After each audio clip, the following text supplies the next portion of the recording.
You're watching the KOAM Morning News on Fox 14. Right now it's 7. Melissa Alexis shares the excitement as the Ronald McDonald House celebrates 50 years. Also, the Carl Junction Marching Band is finding success in competitions. Very own Ani Walton is going to show us behind the scenes of how it all came together. And we've got ourselves a cold start to the day out there, and it's going to be cool again, eventually warming up. We'll have a look at forecast to get you out the door coming up. The 4 states' most watched news starts now. Well, good morning and welcome to the KOAM Morning News on Fox 14. I'm Elise Noe. I'm Chris Warner. It's just after 7 o'clock on this Wednesday, October the 16th. And so I've learned something about our couch here. It is a nice couch. Sure. However, because it's in sections, if you throw yourself back onto it Yes. in the wrong part of the couch, it's the most uncomfortable thing you will experience. Well, I'm sorry that I has have happened to you this morning. Learned a lesson about where to just plop down in the Sure. morning. You know, Yeah.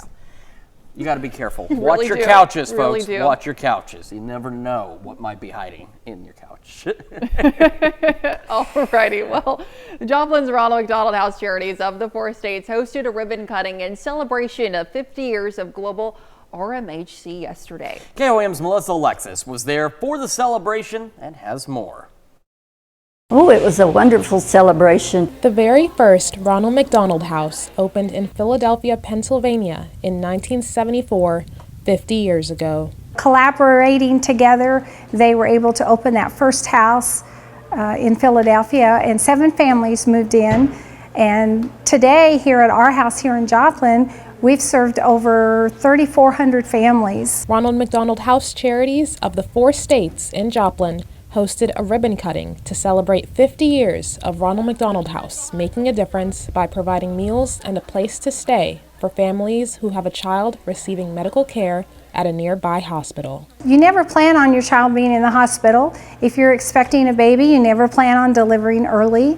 And so when those unexpected events happen, it's nice to know that a few blocks away or across the street from a hospital that you can come and you're welcomed with open arms. Many families that are sad, some happy, and it's just heartwarming to see that we're here to help these families that are under so much pressure. They provide this service so the families can focus on their child's recovery. Everything is provided for you. You don't have to worry about going out and getting food. You don't have to worry about cooking. You have a nice bed to sleep in, warm shower, and the love and care of all the volunteers that are here. Ronald McDonald House in Joplin says they always welcome more volunteers that are willing to help. Reporting in Joplin, Melissa Alexis, KOAM News. Now, to celebrate the 50th anniversary, RMHC of the 4 states encourages supporters to purchase a legacy brick to contribute to their fundraising efforts. Yeah, certainly a fantastic service. I remember, when the Ronald McDonald House first came to Joplin, it's been around 20 years ago or so, and it was a big deal, and it continues to be a big deal, and they need your help anytime, not just for special anniversaries. Absolutely. Well, you got cold temperatures out there this morning. It is, it's definitely feeling more like November. Yes. Honestly, than where we have been lately. We can start with a look outside. It's from our camera in downtown Pittsburgh. The sunrise looks beautiful, but as we've discussed, those looks can be deceiving because it is very cold outside. Looking great also from our camera at 7th and Range Line in Joplin. MoDOT camera 20th and Range Line, getting a little more of that daylight in there, getting a few more folks on the road, getting this day underway. A lot more daylight though from the KDOT camera 69 East 520th Avenue, just south of Pittsburgh this morning. I guarantee you every car out there, unless you are a Husky or an Alaskan native, you probably have the heat on.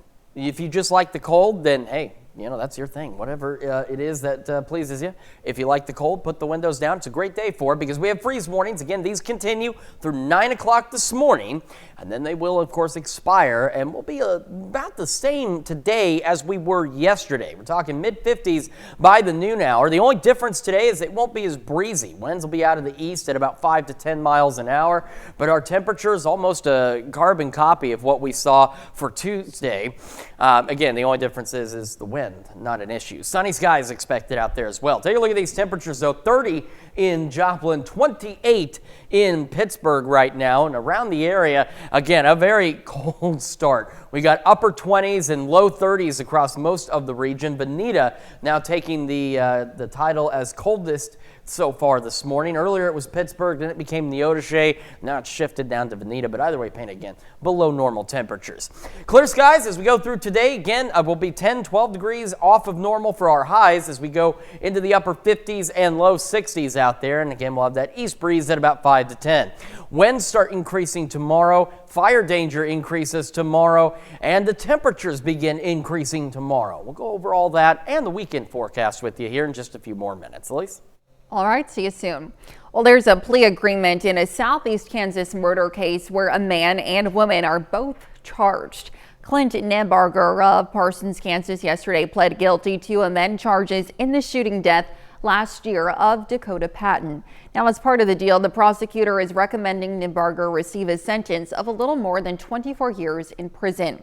23-year-old Dakota Patton was reported missing in April of last year.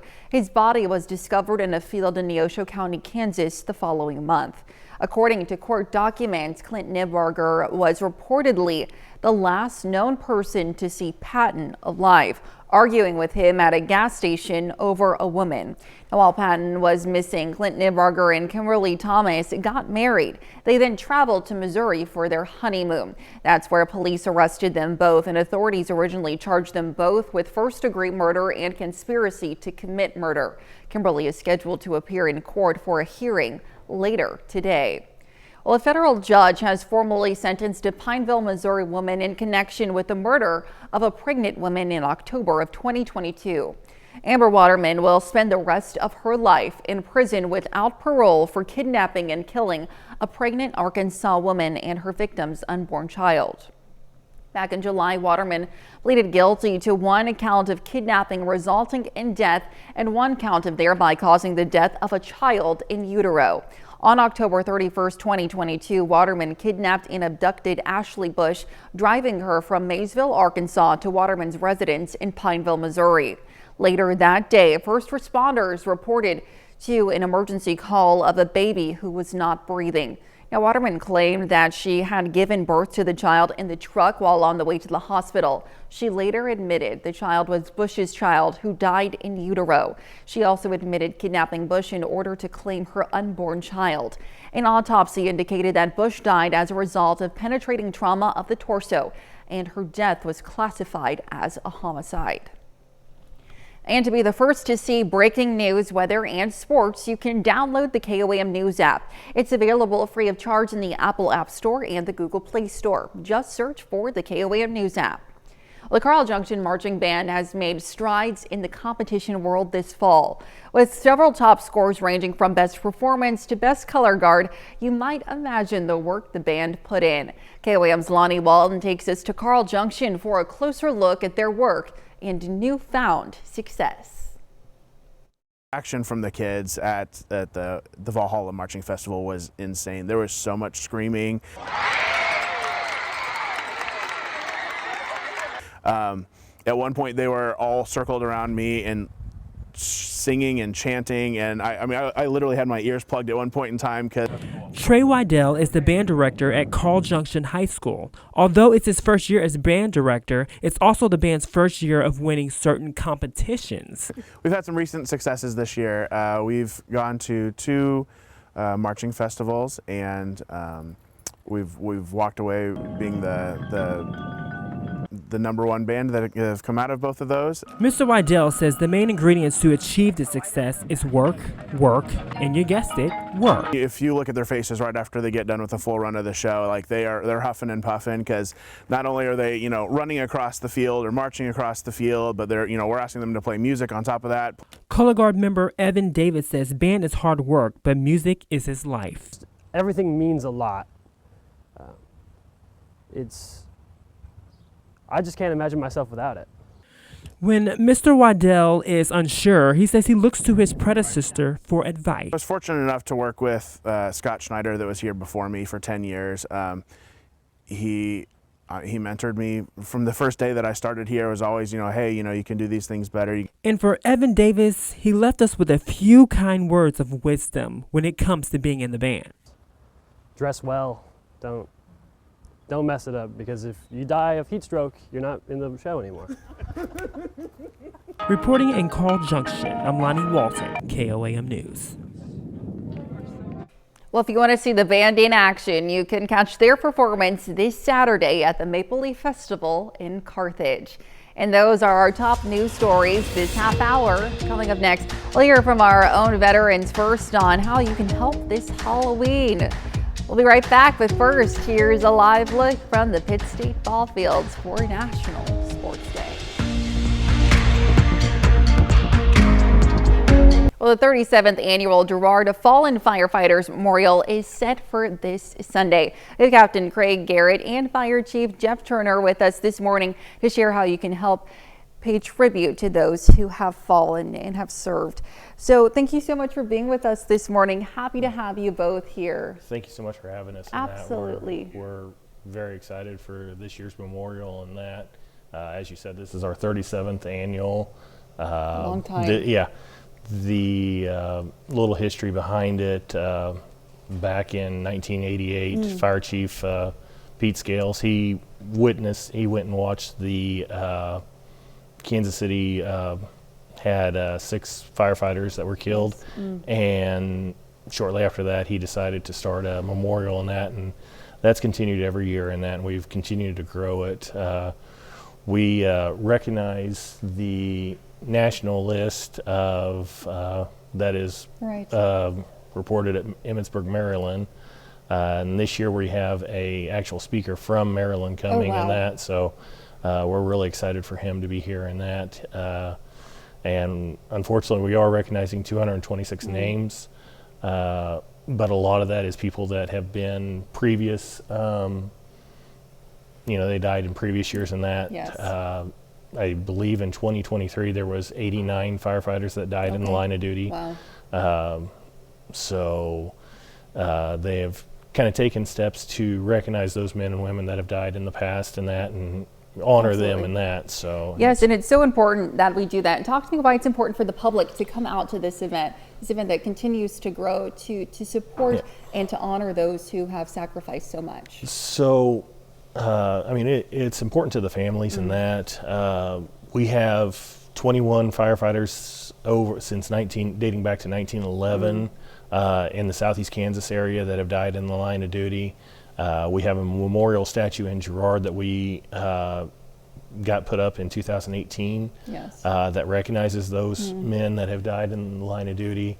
And it's just a place for families to be able to come and actually see their loved ones in that gave the ultimate sacrifice in that. So absolutely, it's fantastic that you're keeping this going now. This is the longest firefighters memorial in the state of Kansas. If people want to come out to this event, where can they do so, and when is it? So Chief, it's going to be held this coming Sunday, October 20th. It's going to be at 116 North Ozark in Girard, Station 1, at 2 o'clock. So all right. we have special guests like Mike was saying, a Chicago Honor Guard, Chicago Fire, as well as representative from the National Fallen Firefighters Association. Wonderful. Well, thank you so much for all that you do. Thank you for being with us this morning. Definitely a special day. So don't want to miss it. So All right. Absolutely. Thanks so much. Stick around. We'll be right back with more. Welcome back to the KOAM Morning News, 7:18 now on this Wednesday morning. And of course, reminder, we do have the freeze warnings. They're still in effect through about 9 o'clock this morning across the entire area. And that is, of course, because we got downright cold last night, and it is still downright cold this morning. Now, tomorrow, we have fire weather watches that go into effect in our far northern counties in southeastern Kansas. We could see those expanded. We could see red flag warnings go into effect because it is going to get very windy tomorrow, and the air is going to be very dry, as if the ground ground being super dry wasn't bad enough. We're going to have very dry conditions in terms of the air as well, and that is increasing the fire danger across the region. For today, though, a light easterly breeze out there and temperatures about 10 to 12 degrees below normal. But as you can see, no clouds, no rain, nothing out there. Overnight tonight, it's still going to be chilly, but not as cold as we are now. Upper 30s, low 40s. Towards sunrise tomorrow, the winds begin shifting out of the south, and through the morning and into the afternoon, those winds are going to start to pick up with gusts 20, maybe even 30 miles an hour at times. So there is why we're increasing the fire danger across the region. It's going to be breezy, dry, just not good conditions whatsoever. We're also going to start to warm up. Of course, south winds bring in warmer air with them traditionally, and it will be a little warmer tomorrow, though we're still expected to be, for the most part, a pinch below normal. Not significantly so, not like today, but still a little below average. Heading into Friday morning, again, the warm-up does continue with those south winds, and that puts us into the upper 40s, maybe a few 50-degree readings out there as we start our Friday. By the noon hour, again, noon hour today, we're going to be about 10 to 12 degrees cooler than what we're going to be by the noon hour on Fridays. We're looking at the mid-60s out there. Temperatures on Friday at or maybe a couple of degrees above normal across the area, and then that warming trend continues even further into next week. And we'll get to that in just a moment. Live look at that sunrise from our camera at 7th and Rangeline. It looks great out there. Skies are clear, but it is cold. 30 is where we're sitting in Joplin. Again, thankfully the winds this morning are calm. Otherwise, we'd have some even more unpleasant wind chills to contend with. Many of us upwards of about 10 degrees colder than where we were 24 hours ago. Neodesha has reclaimed the spot as the cold spot at 27 degrees. Otherwise, we've got upper 20s and low 30s as we get this Wednesday underway.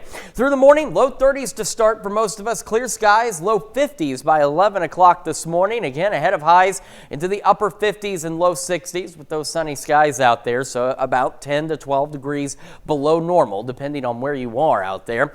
Without any cloud cover to trap in any of the warmer air, it's going to get cold. It does so quickly. Mid-40s by 10, and overnight lows again tonight, upper 30s and into the low 40s. Then we get this roller coaster ride started back up again. So near 70 on Thursday, low to mid-70s Friday. Now for the Maple Leaf Parade, that's this Saturday, of course. In the morning, you're going to want a jacket, maybe a blanket. It's going to be kind of chilly. Upper 40s, maybe low 50s out there. But you're going to want a place to put that jacket because by the afternoon, upper 70s. Now we're starting to get a bit further above normal. Upper 70s near 80 on Sunday. Rain chances still looking good for Monday. They're not great chances, but at least it's something out there. However, after that, the warming trend continues into the low to mid 80s next week with maybe a few pop-up showers or thunderstorms as we head into next Wednesday. So unfortunately, we're going to warm right back up above normal, and at least next week we've got a couple of chances of some kind of rain in the area. Let's check your forecast. We'll be back with more of the KOAM Morning News right after this. Well, Halloween can be a great time to hang out with friends and families, but it can also be a good time to help veterans who may be struggling. Now, Brian Jones from the Our Veterans First organization is with us this morning with an invitation to an event to help area veterans. Welcome to you. Thank you so much for being with us this morning. Now, talk to me just a little bit about Our Veterans First and how it helps area veterans. So Our Veterans First was started because our president was a parole worker. And she worked with Veterans Treatment Court and saw a gap in the community where veterans were kind of falling through. So she started Our Veterans First 2019, and a lot of times you donate to veterans organizations, but you don't know where the money goes or national. This, we're proud to say, all the money stays local.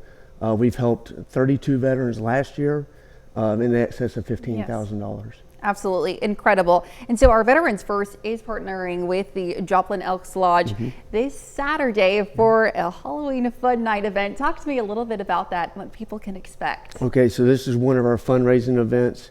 And in fact, for the staff, for the members, it's one of our most enjoyable. Okay, yes. And so we're having different like costume contests, bingo style games. Raffles, I mean, just anything and everything to have fun. So definitely dress up. The crazier, the better. It's about having fun, but also it's a way to help the veterans. Absolutely. And talk to me kind of where these proceeds will go to and how they help people in our area. Okay. So like I said before, all the money stays right here in the 4-state area. So we get referrals from the VA, from Catholic Charities, from other organizations in the area, to where they can't necessarily help the veteran in that capacity, but we can.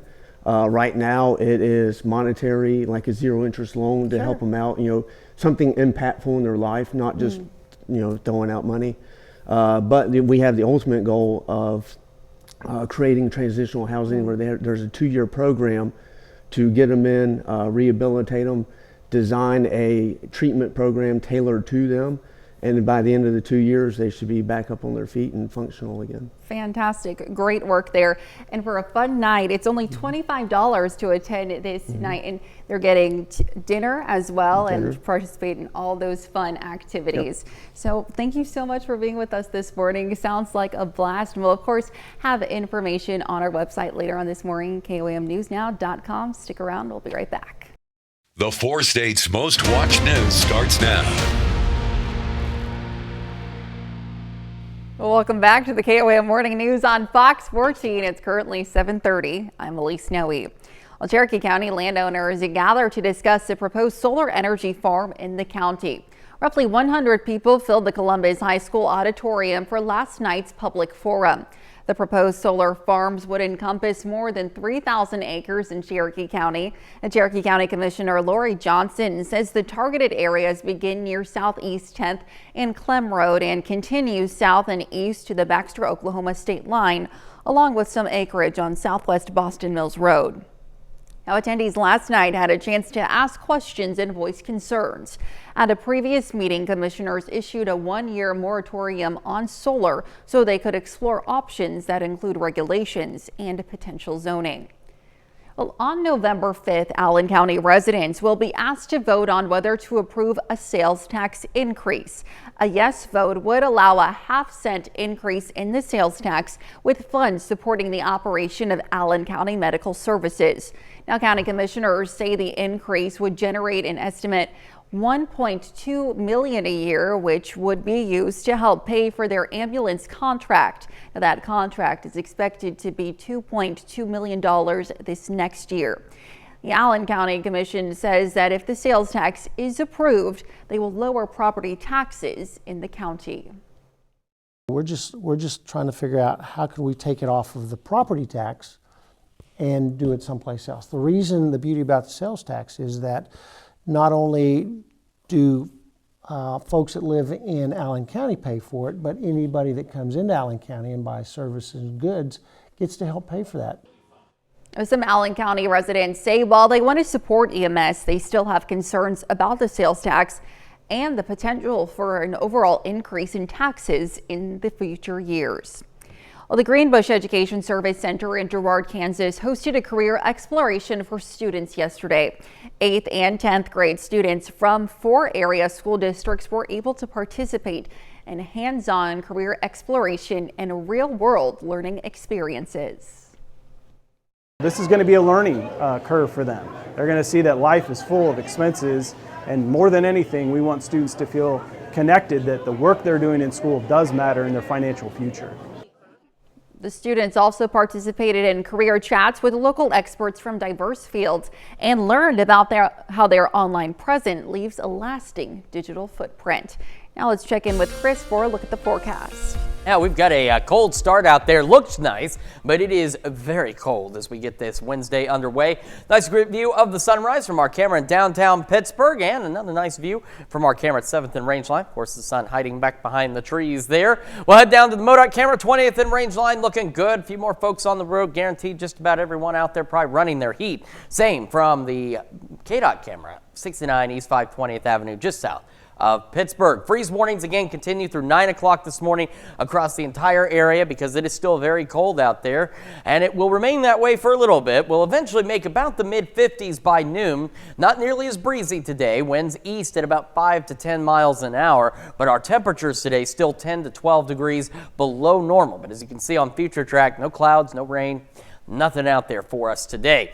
Cold, as I mentioned, 30 in Joplin, 28 in Pittsburgh, and across the area, these dark blues, these are almost purple colors, are the very cold temperatures we are experiencing. At this point, Neodesha is still the cold spot at 27. Otherwise, we are in the upper 20s, low to mid 30s as we get the day underway. Warm spot, though, Bentonville sitting at 36 degrees. Through the morning, again, sunny skies, cool start for sure. And again, cold temperatures today, at least compared to where we should be. Upper 50s, low 60s, sunny skies, and that east breeze at about 5 to 10. Winds begin to pick up for us tomorrow.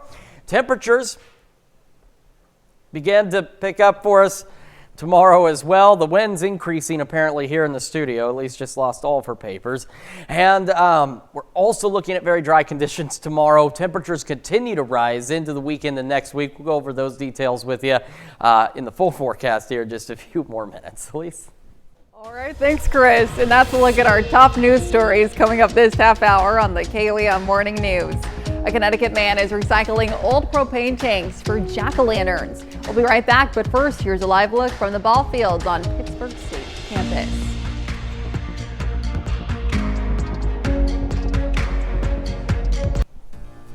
In Consumer Watch this morning, a loan program for small businesses needs more money to support those impacted by recent hurricanes. Now, the Small Business Administration says it has run out of money to provide disaster assistance to businesses and homeowners following Hurricanes Helene and Milton. Now, many people applying for aid are facing delays. Other programs for disaster relief are still available, including assistance from the Federal Emergency Management Agency. Well, Ticketmaster is facing a proposed class action lawsuit over a data breach that impacted millions of customers. Back in April, a hacking group claimed to have accessed the names, addresses, phone numbers, and credit card information of 560 million customers. Ticketmaster took almost 2 months to discover the breach and another 4 months to alert those affected. The lawsuit claims Ticketmaster failed to, quote, implement adequate and reasonable data protection procedures. Well, one major airline is making changes to the interior of its planes. Delta Airlines announced yesterday that it will be redesigning the inside of its aircrafts. Delta says its cabins will see a revamp when it comes to seating, bathrooms, and lighting. The company says interior design changes are based on customers' feedback over the years. The changes will first happen to a Boeing 757 plane, followed closely by a redesign of the Airbus A350 in 2025. Well, let's face it, shopping for items online can be really convenient and cost effective. It's one of the impacts making business harder for brick and mortar pharmacies, with Walgreens announcing massive amounts of store closures in the wake of similar actions by Rite Aid and CVS. Now, Fox News' Chris DeMeo takes a look at the possible consequences and what economists say can be done to inject new life into remaining stores. The walls are closing in on Walgreens. The pharmacy giant announcing Tuesday it plans to shutter roughly 1,200 locations over the next 3 years, citing competition with online retailers and drops in prescription drug reimbursement. I think one of the biggest challenges is really economic pressure on the prescription business. I think reimbursements have really gone down, and it's much more difficult to make money from that segment. Walgreens expects to close around 500 stores over the next year. Nearly 1 in 7 Walgreens currently open will cease to exist by 2027. Drugstores have increasingly become destinations for nothing because a lot of the things that we used to use them for, convenience top-up purchases for general merchandise, a few beauty things here and there for prescriptions, you can now do those things online or at many other retailers like dollar stores. But Walgreens isn't alone. Since filing for Chapter 11 bankruptcy last year, Rite Aid has closed hundreds of stores. CVS, meanwhile, is working to wrap up a 3-year plan to phase out 900 locations. Are we going to get ourselves into a situation where we have, for lack of a better word, pharmacy deserts, where there's, sort of geographic regions in the U.S. when they don't have ready access to a local pharmacy? Marketing experts say pharmacies need to adapt their business models, highlighting common gripes, causing a decline in loyalty among customers. One is it's difficult to shop. Locked up items, out of stocked items, understaffed stores. And then secondly, just the prices are high. Chris DeMeo, Fox News. And those are our top consumer stories. Let's take a look at the market prices before the opening bell.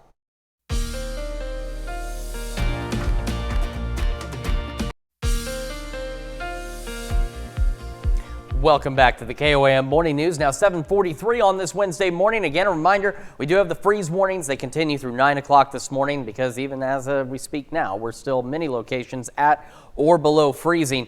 Then for tomorrow, at this point, just far northern counties in southeast Kansas, this is a fire weather watch. It goes into effect tomorrow because winds are going to pick up, humidity levels are going to drop as we head into Thursday, and that will increase the fire danger really across the entire area. We don't recommend any outdoor burning, but we've, at least in those zones, have the fire weather watches. Wouldn't be surprised to see some red flag warnings start to come out as well, just depending on how strong those winds can get tomorrow. As for today, we'll have a light easterly breeze at about 5 to 10 miles an hour. We'll be about the mid-50s by noon. Temperatures today are going to be about 10 to 12 degrees below normal out there, so another cool one similar to yesterday, just not as breezy. We go overnight. Cold, but not as cold. Upper 30s, low 40s, and towards sunrise, the winds begin shifting out of the south, and it will not take them long tomorrow to really start gusting out of the south, anywhere from 20, potentially upwards of 30 miles an hour. Again, hence the fire weather watches that are in place out to our west at this point. Otherwise, tomorrow, it'll be a little bit warmer. We're still looking to be maybe a couple of degrees below normal, but we'll be warmer than we are today, which of course means tomorrow night it'll be a pinch warmer as well as we go back into the upper 40s for most of us Thursday night into Friday. Still dealing with the southerly winds, still could be a bit gusty at times, and that also means, of course, with south winds, it brings in warmer air, and so by Friday, temperatures then will be at or maybe even a couple of degrees above normal as we head into Friday afternoon. Temperatures this morning nowhere near that level. We got a beautiful start to the day. The sun is rising, skies are clear. It is 30 in Joplin.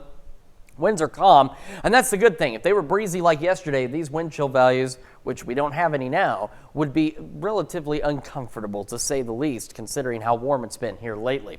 Around the region, the Odyssey is still holding on as the cold spot at 27 degrees. A number of your neighbors, though, not far behind. We've got upper 20s, low 30s across the area. So again, a very cold start to the day, to say the least. And it'll be that way. So we're going to be low 30s by 8 o'clock this morning. Sunny skies continue, and we'll be low 50s by 11 o'clock. Again, our highs today below normal. We'll be into the upper 50s and low 60s with those clear skies out there. And again, thankfully, a light easterly breeze.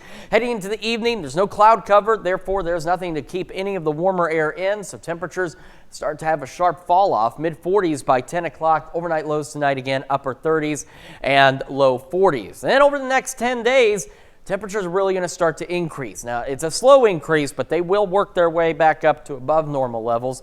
Again, 70 tomorrow, 74 Friday. Saturday, Maple Leaf Parade. This is one of those days where you get a couple of different seasons in a single day. If you're going to the parade, it's going to be a bit chilly, upper 40s, low 50s. But if you're doing any activities following the parade, it will be warmer. So make sure you've got a place to store your jacket or blanket or whatever it is you take with you, as we'll be into the upper 70s by the afternoon. Near 80 by Sunday. Rain chances still looking good for Monday, which is fantastic news because we need this rain. It may not be the world's greatest chance, but it's greater than 0%, which is what we need. Could see a few pop-up showers or thunderstorms on our Wednesday, and that's as temperatures continue to increase. We're looking to go into the low to mid 80s as we head into the next work week.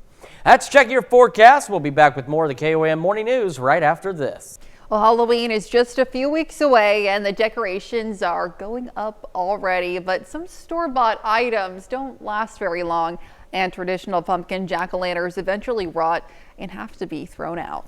I see a man in Connecticut has come up with a creative, durable, and affordable alternative. Samantha Reed reports. Up a driveway in Thompson, Connecticut, 28-year-old Christopher Chernacki has found a solution to his pumpkin problem. I was sick of buying my own, decorations for the season or pumpkins that are going to rot after a couple of weeks. Having picked up welding as a hobby turned small business, Chris has an eye for uniqueness. I like seeing handcrafted stuff instead of the cheap items at the store that get tossed every year. Which is why for the last 2 years when fall rolls around, his once stored collection of empty propane and helium tanks I'm either going in the scrapyard, people are dropping them off. Are transformed into what he calls forever jack-o'-lanterns. I drill them, I make sure that there's no residual propane left. Chris calls his business Fat Boy Builds. Bigger guy myself, but I like building stuff. And he says using his time and talent for things like merging metals has really worked well for his pumpkin product. I've made 200 or so.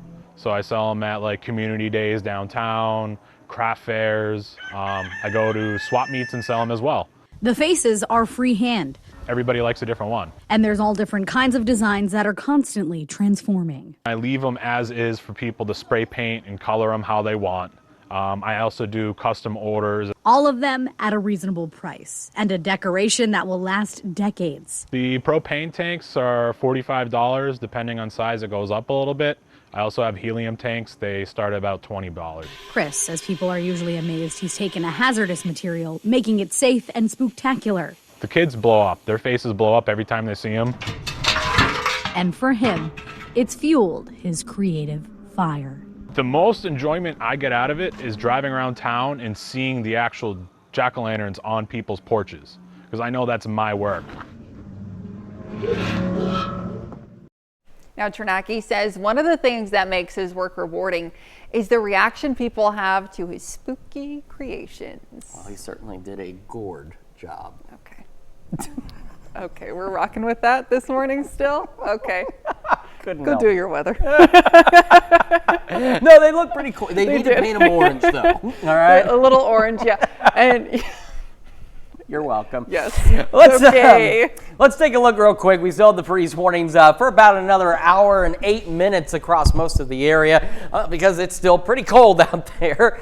This is not a gourd forecast. I can't stop. Once it starts, you can't stop. It's like Pringles. Fire weather watches, though, in our northern counties tomorrow. This is going to kick in because we've got gusty winds out of the south for Thursday, and we are looking at very dry conditions. I mean, we're already dry, but we're talking very low humidity levels. For today, we're going to still be about 10, 12 degrees below normal, but not as breezy as yesterday. We'll have an east wind at about 5 to 10 miles an hour. As we head into Thursday morning, winds begin shifting out of the south, and they'll very quickly start picking up those gusts, anywhere from 20, potentially upwards of 30 miles an hour. Quick look at temperatures in Joplin right now, 30 degrees. Winds are calm, and across the area, we are in the upper 20s and low 30s as we get this Wednesday underway, so bundle up. We'll have another look at your forecast and news you need to know right after this. And here's a check of today's top headlines, the news you need to know before you head out the door. Clint Nimbarger of Parsons has agreed to a plea deal for the murder of 23-year-old Dakota Patton. As part of the deal, the prosecutor is recommending Nimbarger receive a sentence of a little more than 24 years in prison. Nimbarger's wife, Kimberly, is scheduled to appear in court for a hearing later today. A federal judge has formally sentenced Amber Waterman of Pineville, Missouri in connection with the murder of Ashley Bush in October 2022. Waterman will spend the rest of her life in prison without parole for kidnapping and killing Bush and her unborn child. And back in January, Waterman pleaded guilty to one count of kidnapping resulting in death and one count of thereby causing the death of a child in utero.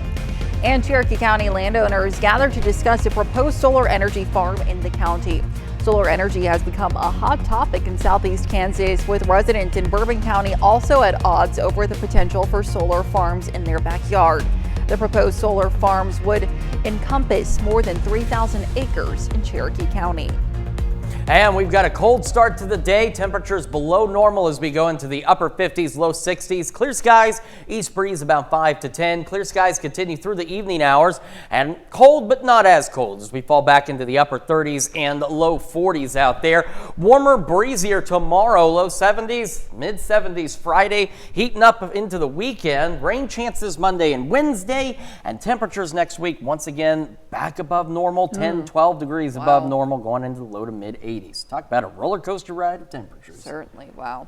Well, Prince William showed off his ball skills at an NFL community event in South London on Tuesday. The royal met young members of the NFL excuse me, why are you laughing, Chris? Foundation and took part in a training session, excuse me. The event aimed to highlight the work of the foundation using the NFL flag, a 5-sided non-contact version of the game designed to help young people maximize their potential through sports. That's so awesome. Very cool. He throws pretty well. Throws better than I do. He's doing throws great. pretty well, and it's it's so cool to see how they embrace and love the NFL over there. Oh yeah, it's yeah. awesome. And some overseas games. It's very, very cool. And of course, we embrace and love the NFL. Yes, we do. Most of the time. Of course we do. Yeah. Well, that's our time for now. Thanks for letting us put the good in your morning. We're back at noon with more news and weather. Have a great rest of your morning.